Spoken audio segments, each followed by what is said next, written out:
Hello friends, मैं HR Vishwakarma और आज आप बने रहेंगे मूल कर्तव्यों की विशेषताओं के साथ। क्योंकि लास्ट में आपने देखा स्वर्ण सिंह समिति के बारे में मूल कर्तव्यों की सूची क्या 10 से 11 हुई, वो कौन कौन सी थी। लेकिन आज का टॉपिक हमारा स्पेशली मूल कर्तव्यों की विशेषताओं पर हो। कहा जा रहा, जो विशेषता मैं बताने जा रहा हूँ, जो बिंदु है, जो बातें हैं, कहा जा रहा निम्न बिंदुओं को मूल कर्तव्यों की विशेषताओं के संदर्भ में उल्लिखित किया जा सकता है।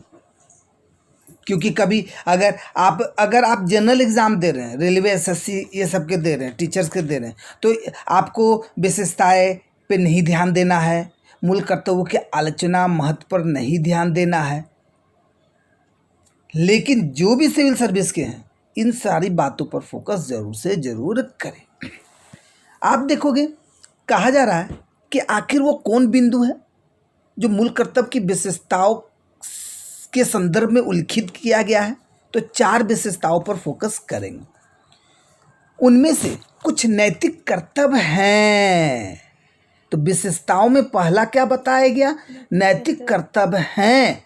तो कुछ नागरिक, उदाहरण के लिए स्वतंत्रता संग्राम के उच्च आदर्शों का सम्मान एक नैतिक दायित्व है। क्या आप देखेंगे हमारे जितने भी क्या बोलते हैं महापुरुष हैं, क्या हम उनके आदर्शों का सम्मान करते हैं कि नहीं? तो ये हमारा नैतिक दायित्व है। जबकि राष्ट्रीय ध्वज, राष्ट्रीय गान का आदर करना ये नागरिक कर्तव्य है। तो ध्यान दे, क्योंकि आपके एग्जाम में कभी देखने को मिलेंगे नैतिक दायित्व और नागरिक कर्तव्य पे फोकस करना है।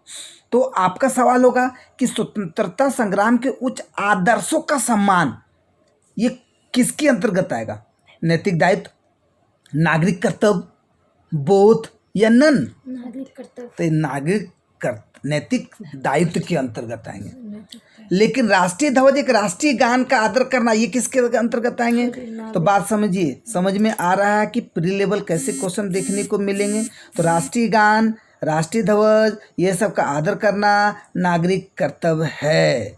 लेकिन जो नहीं रह गए, हमारे लिए बहुत कुछ किए, उनका आदर करना हमारे लिए वो क्या, सम्मान करना नैतिक दायित्व है। ये मूल भारतीय परंपरा, पौराणिक कथाओं, धर्म पद्धतियों से संबंधित है। दूसरे शब्दों में ये मूलतः भारतीय जीवन पद्धति के आंतरिक कर्तव्यों का वर्गीकरण है। ये जो विशेषताओं के बारे में चर्चा की जा रही है। कुछ मूल अधिकार जो सभी लोगों के लिए हैं, चाहे वे नागरिक हो या फॉरेनर हो, विदेशी हो, कुछ मूल अधिकार।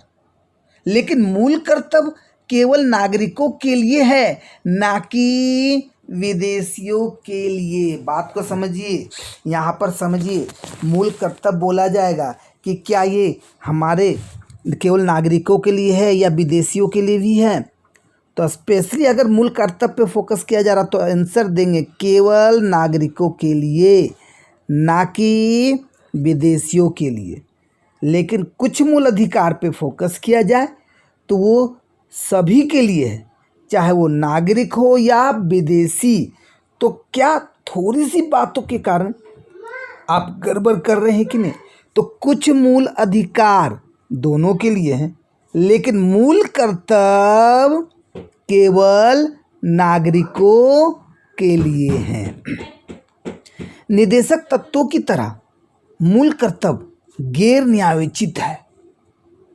आपको बताया गया था कि मूल अधिकार न्यायोचित है और निदेशक गैर न्यायोचित है। और आपने लास्ट वीडियो में पढ़ा भी कि मूल कर्तव्य को हमारे भारत के संविधान में नहीं रखा गया था, लेकिन किसके अंतर्गत रखा गया था? निदेशक तत्वों के अंतर्गत रखे गए थे। तो जब निदेशक गैर न्यायोचित है तो मूल कर्तव्य भी गैर न्यायोचित होगा या नहीं?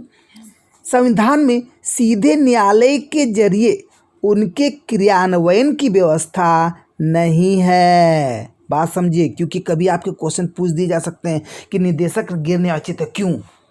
मूल कर्तव्य गैर न्यायोचित है। क्यों जवाब दीजिए क्यों? क्योंकि संविधान में सीधे न्यायालय के जरिए उनके क्रियान्वयन की व्यवस्था नहीं है, यानी उनके हनन के खिलाफ कोई कानूनी संस्तुति नहीं है, यद्यपि संसद उपयुक्त विधान द्वारा इनके क्रियान्वयन के लिए स्वतंत्र हैं। ये सारी विशेषताएं थी। नेक्स्ट वीडियो में बने रहेंगे मूल कर्तव्यों की आलोचना के साथ। क्यों? क्योंकि देखिए मूल कर्तव्य तो डाला गया, लेकिन बहुत सारे इसके क्रिटिसाइज भी किए गए। कुछ लोगों ने इन पे सहमति जताई, कुछ लोगों ने इसमें सहमति अपनी नहीं जताई।